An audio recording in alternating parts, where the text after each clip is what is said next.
like, comment, subscribe, dan jangan lupa juga ya di-share. Assalamualaikum warahmatullahi wabarakatuh. Bertemu lagi dengan saya Mega Wasilah dari Mahasiswa Kebidanan Poltekkes Kemenkes Banjarmasin. Di video kali ini saya akan memberikan praktik, yaitu praktik microteaching, yang mana praktik ini merupakan tugas dari mata kuliah pekerti. Assalamualaikum warahmatullahi wabarakatuh. Waalaikumsalam warahmatullahi wabarakatuh. Perkenalkan anak-anak, nama Ibu Mega Wasilah, STRK, MTRK. Di sini Ibu akan memberikan pengajaran kepada kalian mengenai asuhan kebidanan kegawat daruratan maternal neonatal, yaitu Athenia Uteri. Tetapi sebelum itu kita perkenalan diri dulu ya anak-anak ya. Oh iya Ibu, kalian bisa manggil saya Ibu Mega ya. Jadi di sini saya sebelumnya pernah berkuliah di Poltekkes Kemenkes Banjarmasin, kemudian di Universitas Cinta Kasih. Nah, jadi di Universitas Cinta Kasih ini Ibu juga pernah mengajar di sana setelah kelulusan Ibu. Dari perkenalan ini ada yang ingin kalian tanyakan anak-anak? Tidak ada pertanyaan Ibu? Oh, tidak ada. Jadi kita lanjut ya anak-anak ya. Siap Ibu. Di sini Ibu akan meminta absensi dulu ya anak-anak ya. Ini nak? Iya Ibu. Mana absennya nak? Terima kasih anak ya. Kita sebagai bidan harus bisa dan harus tahu apa sih yang dimaksud dengan Athenia Uteri dan penanganannya seperti apa. Jadi di sini tujuan dari pembelajaran ini yaitu yang pertama, kalian harus tahu dulu apa sih pengertian dari Athenia Uteri, dan juga Ibu harapkan kalian memahami dari pengertian tersebut. Kemudian kalian juga harus tahu dan menyebutkan dari manifestasi klinis dari Athenia Uteri, kemudian penyebab dari Athenia Uteri, dan juga yang tidak kalah penting yaitu manajemen dari penata laksanaan pada saat terjadinya Athenia Uteri. Dan kalian juga harus mengetahui pencegahan dari Athenia Uteri sendiri. Siap Ibu? Di sini Ibu akan memberikan pretest kepada kalian sebelum Ibu memberikan materinya. Ibu juga ingin mengetahui sejauh mana kalian mengetahui tentang Athenia Uteri. Mengerti anak-anak? Siap Ibu? Oke, sip, mantap. Penjelasan yang paling awal yaitu pengertian dari Athenia Uteri. Athenia Uteri adalah kegagalan serabut-serabut otot myometrium untuk berkontraksi atau memendek. Hal ini merupakan perdarahan postpartum yang biasanya sering terjadi setelah bayi lahir hingga 4 jam persalinan. Athenia Uteri juga dapat menyebabkan perdarahan yang sangat berbahaya dan juga dapat terjadinya shock hipovolemik. Overdistensi uterus merupakan faktor risiko mayor atau faktor yang besar diakibatkan karena adanya kehamilan ganda, makrosomia, bayi lahir dengan hidrosepalus, kelainan struktur uterus atau kegagalan uterus dalam melahirkan plasenta, atau distensi akumulasi darah di uterus sebelum ataupun sesudah lahirnya plasenta. Ada 2 gambar, yaitu gambar pertama ini, yaitu uterus itu tidak mengalami Athenia Uteri karena untuk bagian pembuluh-pembuluh darahnya itu dapat menyempit dengan baik. Kemudian di gambar yang kedua, yaitu di mana pada bagian uterusnya itu terjadi peregangan tetapi dia tidak memendek dengan cepat ataupun tidak berkontraksi dengan baik. Tidak terjadi pemendekan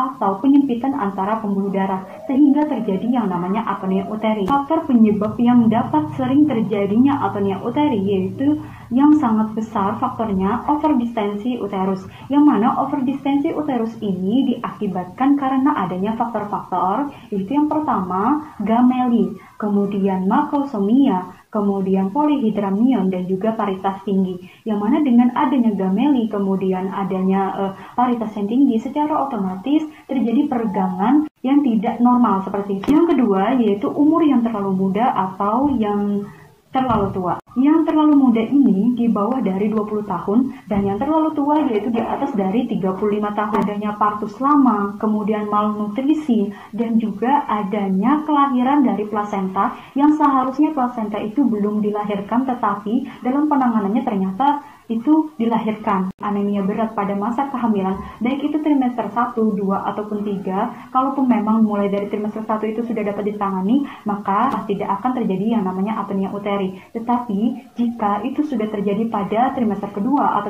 ataupun trimester ketiga tetapi tidak ditangani dengan baik dan benar, maka akan berpotensi besar untuk terjadinya Athenia Uteri pada saat persalinan setelah plasenta lahir. Kemudian Kemudian grande multipara, uterus yang terlalu regang. Uterus yang terlalu regang itu juga diakibatkan karena adanya bayi yang berat lahirnya itu lebih dari normal, yaitu lebih dari 4.000. Kemudian adanya kelainan uterus, adanya placenta previa dan salusio placenta, adanya penggunaan oksitosin yang berlebihan pada saat persalinan, dan adanya riwayat perdarahan pada saat persalinan sebelumnya, pimpinan kala 3 yang salah, dan IUFD. Kemudian manifestasi klinis. Manifestasi klinis ini seperti gejala-gejala yang memang sering ditemui pada saat terjadinya apnea uteri. Uterus tidak berkontraksi dan lembek. Perdarahan segera setelah anak lahir, yang mana terjadinya postpartum primer. Pencegahan dari apnea uteri ini yang mana biasanya bidan dan juga dari teori mengatakan bahwa seringnya dilakukan pemberian oksitosin. Kemudian dilakukan manajemen aktif kala 3 yang benar dan tepat. Manajemen apnea uteri yaitu yang pertama yaitu resusitasi, yang kedua yaitu masase dan kompresi bimanual, yang ketiga yaitu pemberian uterotonika oksitosin, yang keempat yaitu operatif, yang kelima yaitu ligasi arteri iliaka internal, yang keenam yaitu histerektomi. Ada 3 tindakan yang memang harus dilaksanakan oleh dokter spesialis kandungan, tidak boleh bidan ya anak-anak ya. Yang mana? Yang pertama yaitu operatif tadi, kemudian yang kedua yaitu ligasi tadi, kemudian yang ketiga yaitu histerektomi. Dan kita tidak diperbolehkan melakukan hal itu. Yang kita diperbolehkan yaitu kompresi bimanual interna dan eksterna. Di pertemuan kali ini, Ibu akan memberikan pengajaran kepada kalian ataupun praktek mengenai penata laksanaan apnea uteri, yaitu dengan kompresi bimanual interna. Jadi anak-anak, di sini Ibu akan memberikan praktek penata laksanaan apnea uteri dengan kompresi bimanual internal. Anggap saja alat dan bahan ini sudah siap ya semuanya. Setelah kita cuci tangan, kemudian kita memakai sarung tangan panjang ya.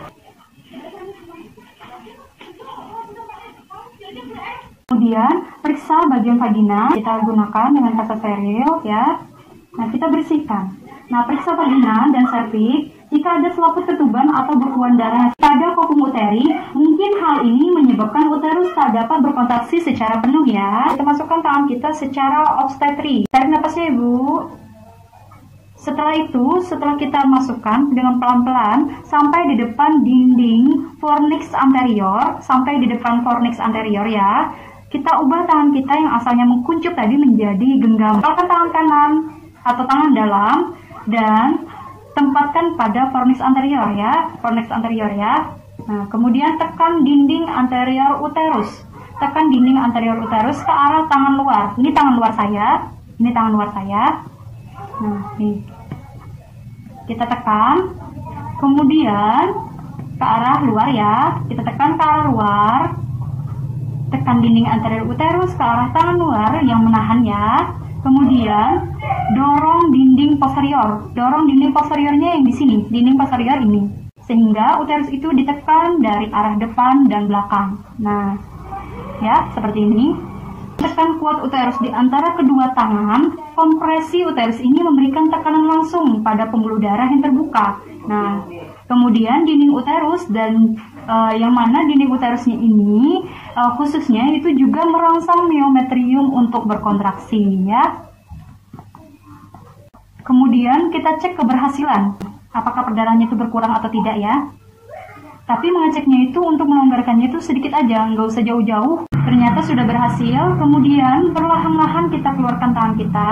Setelah itu kita lakukan pengawasan kala 4. Apakah masih terjadi perdarahan ataupun tidak. Saat kita lakukan evaluasi dan ternyata masih ada perdarahan, kita cek lagi apakah perdarahannya itu dari perineum, vagina ataupun serviks yang memang pada saat itu terjadi robekan pada bagian perineum. Nah, apabila terjadi robekan ataupun laserasi, maka kita lakukan penjahitan.